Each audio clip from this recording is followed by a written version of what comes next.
Mes chers nouveaux abonnés, mes chers abonnés, mesdames, messieurs, peuple congolais, chers membres de la diaspora, pour info, au sujet de la chute du négrier de service, despote criminel Denis Sassou Nguesso, au service de la France-Afrique, contre nous, peuple congolais, qui l'a piétiné, et notre pays, qui l'a fracassé, et vendu d'ailleurs à la découpe. Alors, pourquoi le coup d'État, soit citoyen, est impossible ou militaire, est difficile dans notre pays? Pour vous expliquer cela, d'abord, qu'est-ce qu'un coup d'État citoyen? Explication. À la différence des coups d'État militaires, quels qu'ils soient, dont on connaît depuis la nuit des temps, puisque nous avions déjà chopé le coup d'État militaire sanglant Force Afrique de Denis Sassou Nguesso en 1997, dont les conséquences sont d'actualité, puisqu'il est encore là. Il continue à tuer au Congo et vendre la découpe de notre pays, on le sait. À la différence des coups d'État militaires, quels qu'ils soient, dont on connaît depuis la nuit des temps, le coup d'État citoyen, quant à lui, repose sur 5 critères bien précis. Le premier critère est France-Afrique. C'est le préalable. Il faut être dans la zone France-Afrique pour en parler ou penser des coups d'État citoyens. Parce que partout en Afrique anglophone, lusophone et autres, ça marche bien. Mais c'est dans la zone France-Afrique que nous avions des soucis, des gros soucis, depuis 1960 à nos jours. Nos pays sont gérés comme des colonies. Une colonie est faite pour être exploitée. Et donc, dans l'exploitation de l'homme par l'homme, bon, on a chacun sa part de liberté et de dignité. Donc, ça provoque des formes de résistance citoyenne. On en voit dans toute l'Afrique francophone depuis 1960. On regarde déjà un nombre de coups d'État, d'assassinats, d'exilés, etc., etc. Donc ça, c'est le premier critère du coup d'État citoyen. On doit penser, on ne pense de coup d'État citoyen qui est dans la zone France-Afrique. Le deuxième critère sur 5, c'est la crise d'État. Et sur ce point, depuis 1960 et dans la zone France-Afrique, nous vivons dans ce qu'on appelle la permanence de l'état de crise ou des crises d'État. C'est sans fin. Changement de constitution sans fin. Hold-up électoraux sans fin, etc., etc. Donc, il faut d'abord la crise d'État. Et donc, il faut en tenir compte de ça. Un troisième critère sur 5, c'est la dissidence des élites civiles, politiques, militaires et religieuses. Sans dissidence des élites, vous ne pouvez pas parler ou penser à un coup d'État citoyen. Au régime France-Afrique en place. Le quatrième et avant-dernier critère, c'est le dégoût total de la population envers le régime France-Afrique en place. Donc tout sauf ce pouvoir, c'est ça. Et le cinquième et le dernier critère, c'est la mobilisation générale, c'est-à-dire une sorte de référendum.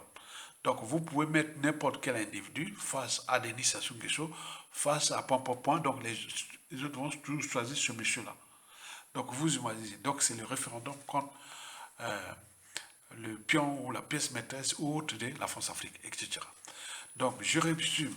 Donc pour parler des coups d'État citoyens, il y a 5 critères. Le premier critère, il faut être dans la zone France-Afrique, dont on connaît ses moyens de pression, qu'elle exerce sur la population et et les opposants étaient accompagnés au pion, à l'ère pion, hein, pion France-Afrique, c'est ça? Zone France-Afrique, deuxième critère sur 5, il faut une crise d'État. Troisième critère sur 5, la dissidence des élites. Et quatrième critère sur 5, le dégoût total de la population envers le régime France-Afrique. Et enfin, le cinquième et le dernier critère, c'est la mobilisation générale, genre de référendum. Maintenant, analysons maintenant les facteurs déterminants. J'en ai sélectionné pour vous 3 facteurs déterminants. Le premier facteur déterminant est d'un coup d'État citoyen, c'est les niveaux d'éducation dans le pays. Ce que j'ai défini comme la révolution citoyenne, la révolution intellectuelle. Parce que l'ignorance est la pire des souffrances. Le savoir et la connaissance vous libèrent. Par exemple, il y a certains Africains qui viennent écouter parfois mes vidéos, pour le cas du Congo. Ils sont surpris de voir que, bon, ben, il n'y a personne, il n'y a pas peu de monde qui partage, ce sont les mêmes qui reviennent. Parce que le Congo est descendu très très bas au niveau éducation. Et donc, mélangé avec les problématiques d'appartenance, et des conflits d'intérêts et autres, donc vous imaginez. Donc, le niveau d'éducation joue vraiment, c'est le facteur déterminant qui fait qu'il y ait la révolution citoyenne ou la révolution intellectuelle. Parce que lorsque les idées avancent, les peuples se libèrent. Donc, l'ignorance est la pire des souffrances, le savoir et la connaissance vous libèrent. Donc, là, ce critère-là est très important, les critères de niveau d'éducation. Le deuxième critère de facteur ou de facteur déterminant est politique. Parce que dans un pays, plus vous avez des hommes et femmes de conviction, plus vous êtes susceptible de provoquer une révolution citoyenne et ou un coup d'État militaire salutaire. Mais plus il y a des opportunistes dans un pays par rapport au nombre de gens qui ont des convictions, vous ne pouvez pas aller loin. Donc il faut ce facteur-là, le facteur d'hommes et femmes de conviction. Et troisième facteur déterminant, c'est la géopolitique. Par exemple, aujourd'hui, c'est la France-Afrique qui est là, qui est en position de force. Donc, c'est un critère aussi qui peut engendrer une révolution ou un coup d'État citoyen. Maintenant, essayez un peu de comparer de ce qui s'est passé au Sénégal par rapport à chez nous au Congo, en tenant compte déjà de ces critères précités et des facteurs précités. Donc on part déjà au niveau des critères, les 5 critères précités. D'abord, le premier critère, la zone France-Afrique. Oui, nous sommes aussi, le Sénégal, comme nous, on est dans la zone France-Afrique. Sur ce plan, sur ce point, on souffre tout de la même manière. Mais ce qui est différent chez nous, c'est-à-dire depuis 1997, nous avions subi un coup d'État sanglant de 30 000 morts et des opérations Mouibara, de 400 000 morts, etc. Des assassinats ciblés et ou de masse. C'est-à-dire ce qui s'est passé au Sénégal sous Macky Sall, c'est 5% de ce que Sassou Nguesso a fait au Congo. Même pas. Il a dû faire peut-être 3%. Donc vous imaginez. Ce que nous subissons depuis 1997 et bien avant. Donc, le critère France-Afrique, du Sénégal comme nous, on est dans le même panier. Le deuxième critère sur 5, en comparaison, c'est la crise d'État. Nous avions eu plusieurs crises d'État. 2015, 2016, 2021. Là, on se projette pour 2026. Donc, au niveau crise d'État, bon, ça n'a pas marché parce que les autres critères, c'est-à-dire le troisième, les quatrième et les cinquième critères, n'ont pas marché au Congo. Quel est le troisième critère sur 5? La dissidence des élites. Il n'y a pas eu la dissidence des élites au Congo. Le quatrième critère sur 5, c'était le dégoût total de la population. Oui, il y a eu dégoût. Est-ce que, comme il n'y a pas eu dissidence des élites, et donc on ne pourrait pas aller loin. Et le cinquième critère sur 5, c'est la mobilisation générale. On avait mobilisé en 2015 au Congo, mais il y a eu trahison parce qu'il y a plus d'opportunistes qui pensaient qu'au pouvoir, au lieu de penser à l'intérêt général, libérer le pays d'abord contre Sassou Nguesso, les dénominateurs communs, les gens pensaient les pouvoirs. Donc ça n'a pas marché. Donc il y a eu beaucoup de traîtrise. Donc voilà pour les critères qui n'ont pas marché au Congo. Donc le critère qui n'a pas marché au Congo, comparé à ce qui se passe au Sénégal, nous on n'a pas eu dissident des élites. Et il n'y a pas eu de mobilisation générale jusqu'au bout. Comme c'est passé au Sénégal, tous dans la rue. Bon, maintenant, les facteurs déterminants. Je lui ai donné 3 critères. Et voilà, facteurs déterminants. D'abord, niveau d'éducation. Si on compare aujourd'hui le Congo et le Sénégal, le Sénégal aurait déjà 15 sur 20. Le Congo est descendu à 2 ou 3 sur 20. Donc comment vous allez mobiliser les gens ou inciter les gens à l'intérêt général dans un pays d'ignorants, de voleurs et d'assassins et de point. Non, ça peut pas aller très loin. Donc les critères d'éducation, nous sommes descendus bas. Donc c'est ça. Maintenant, deuxième critère, politique. Politique, je vous dis qu'au Congo, il y a plus d'opportunistes que des hommes de conviction. On en a vu depuis Massaba Deba, en passant par Mario Ngwabi, Yobio Pango et Pascal Issoba. Sinon, ça se serait jusqu'aujourd'hui. Il y a trop d'opportunistes que des hommes de conviction. Ils pensent qu'à déjà à leur passe-droit, train de vie, conseiller, ministre et tout compagnie, ils ne pensent qu'à ça. Ils ne pensent pas d'abord à l'intérêt général. Et sinon, ça se serait déjà depuis 2015. C'est ça. Trop d'opportunistes. On a tout fracassé. Le troisième et le dernier critère est géopolitique de la France-Afrique. Oui, elle prend de l'eau partout, sur l'ensemble du continent. Mais nous, chez nous, elle est encore forte parce qu'à cause de tous ces critères et points ou facteurs déterminants précités.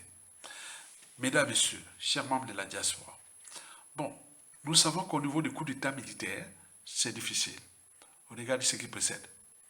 Et il faut aussi en tenir compte que, bon, ben, s'il y a coup d'État militaire aujourd'hui, on regarde des indicateurs, il faut se dire que dans un tiers des cas, ça peut être intéressant.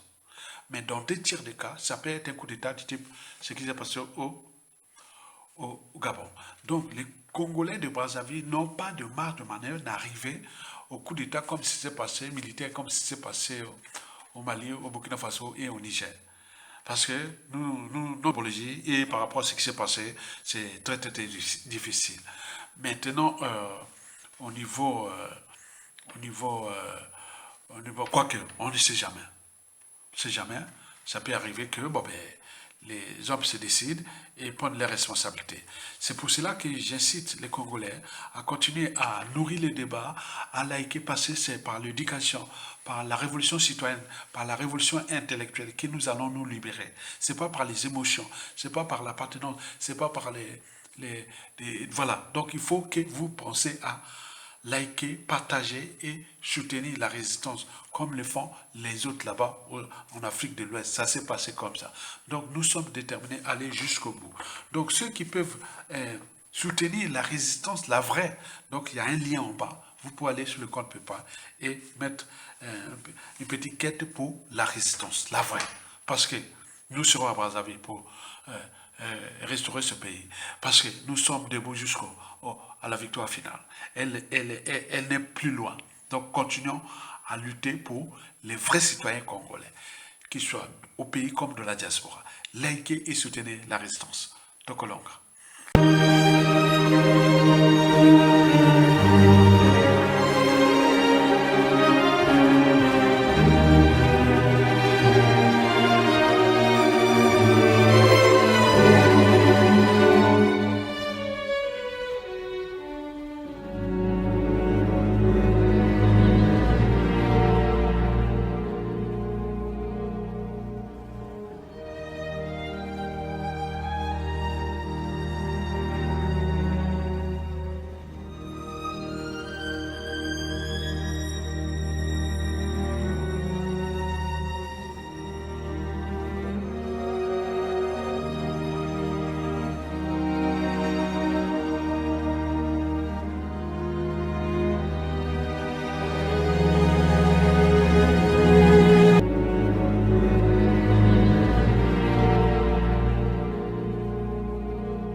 Moi, je pose une question parce qu'il a toujours été...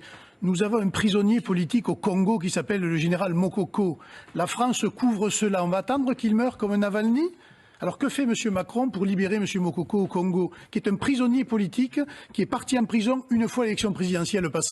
L'explosion des violences politiques, montage de complots imaginaires, procès politiques, arrestations, emprisonnement et condamnation arbitraire des opposants pour délit d'opinion, filature policière, écoute téléphonique, menaces de mort contre les opposants, empoisonnement, enlèvement, disparition forcée, crimes rituels. Le Congo est devenu une prison à ciel ouvert.